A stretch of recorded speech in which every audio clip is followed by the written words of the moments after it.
احنا بزمن كل شيء يصير بيه. زمن العربنجي يصير شاعر، وزمن الدايح يصير الفنان القدير.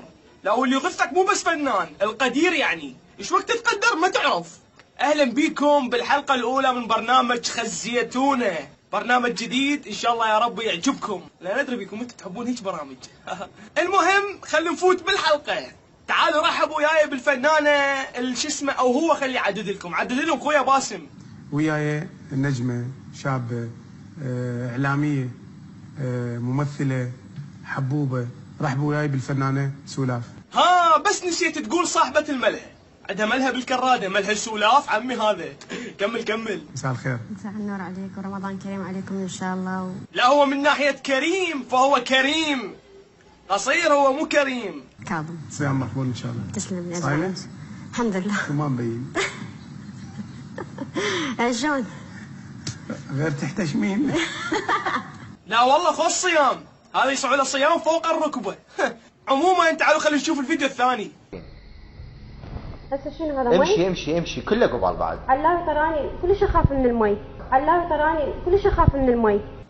خطية البنية تخاف من المي، لازم حضرتك مسابحة. محبة المشاهدين، اليوم راح تكون ويانا الممثلة أماني علاء، راح تحدثنا عن التلفزيون.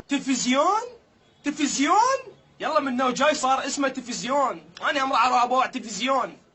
كملي يا مذيعة، مقدمات آخر وقت. ساعدة على المسرح، أنا من الناس مثلت أدوار إغراء، مثلت ألبس قصير، مثلت هواية شغلات. طيب. ساعدة على المسرح، أنا من الناس مثلت أدوار إغراء، مثلت ألبس قصير، مثلت هواية شغلات. طيب. ومفتخرة ومرتاحة ومتونسة وتلبس قصير وتمثل إغراء، بس هو الذنب أكيد مو ذنبك. بس هذا مو ذنبي ولا ذنب البنات الموجودات الباقيات. المخرج. حلو، المخرج يعني هسه الذنب مو ذنبك، ذنب المخرج. يعني بيوم القيامه من الله راح يحاسبك تقولي له والله المخرج خلانا البس قصير وخلانا امثل اغراء. طبعا الفنانه اماني علاء كان حلمها تصير مغنيه مثل فيروز. تعالوا خلينا نكمل الفيديو. طيب إذا اختاروك بكليب، من تختارين من الفنانين تغنين وياهم؟ أغني وياهم؟ فنان كاظم الساهر. دي التحدي الأعظم. هاي تريد تغني ويا كاظم الساهر؟ زين اختاري فنان من طبقتك، من مستواك مثل هذا. هاي يا جاره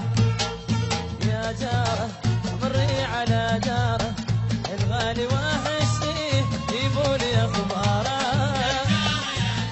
يا جاره بعد يا جاره.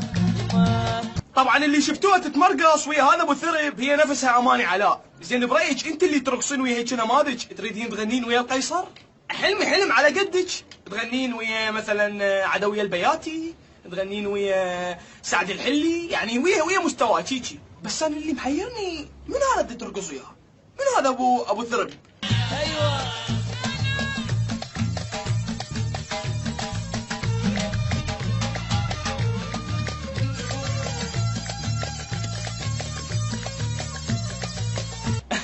ذكرني بكرتون عصابة الدالتون، لابس نفس التيشيرت مالته.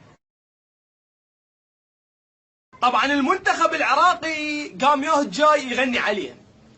يا الجاي رايح والجاي شكو فنان صار قام يغني على المنتخب العراقي، وقت بس انا ما مغني عليه. رحبوا وياي بنت نعيم.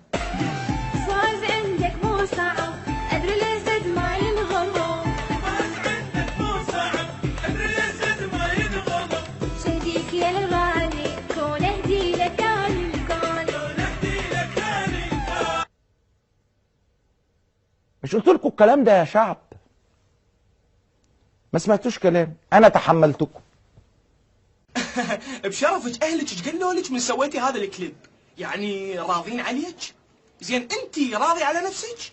حتى اذا راضي على روحك اسد القناه مالتي واقعد اقعد ابيع لبلبي احسن. اذا هيك نماذج راضي على روحها انه باسم الاغنيه الفوز جاي من فاز المنتخب. بنت نعيم قبل ما نحول اكو طفل يريد يوجه لك تحيه. تفضل حمودي.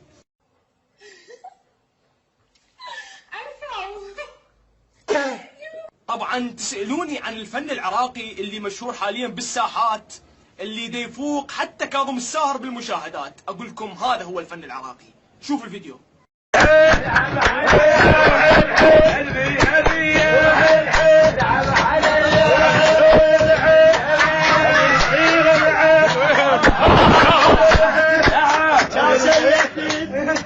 يا سيدي والحلة لا ما يتحلوا.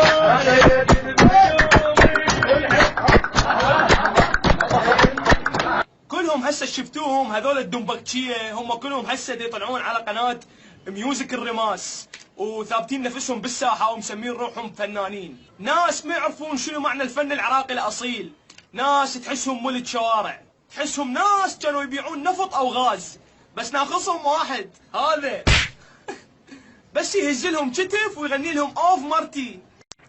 تحول برنامج الديمقراطية الذي تبثه قناة المستقلة العراقية إلى حلبة للملاكمة بين ضيفي البرنامج.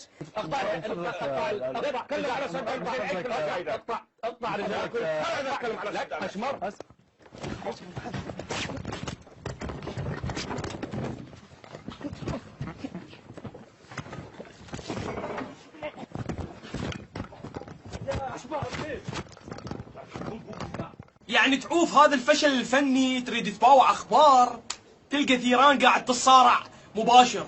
والله ما تستحون كل واحد ايش كبره هو وقاطه وتتعاركون دق بوكسات قدام العالم، وانه بث مباشر، انه بهذا المخرج الزمان غير يقطع البث يوخر الكاميرا ورا ايش قد يلا وخرها. لك والله خزيتونا، والله خزيتونا قدام باقي الدول. لك شنو انتو؟ بس قولوا لي منو فتح لكم قنوات انتو؟ منو اعطاكم قنوات فضائيه؟ خلنا اروح اسمع اشنقه. شقاوة وخوش لا تندق ابد بيه، عراقاني وصفقت الموت بيديه. اي بكرشك هذا. لك يا شقاوة جوجو، لك جوجو على كيفك يا معود، ترى مو جاي يغني على الجيش والحشد، هو من اسمه الحشد المقدس، تجي انت تلوثه حبيبي؟ ثانيا جوجو انت مو عندك اغنية اسمها ألملم؟ شغل ألملم دمع من خدي واصغر من طور وحدي، غيرك انا ما عندي الله وكيل.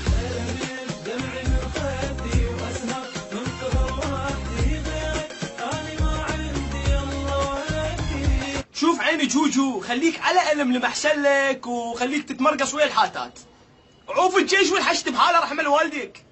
طبعا الى هنا تنتهي حلقة هذا البرنامج، يا رب ان شاء الله تكون عجبتكم. هاي مجرد بداية، راح نبدي بها منطلق برنامج خزيتونا، راح اسوي لكم فد 12 حلقة 13 حلقة ما نخلي واحد ما ننتقده. طبعا محضر لكم مفاجأة كلش حلوة هالايام، مسوي برنامج جديد اسمه جمهورية تنباكي.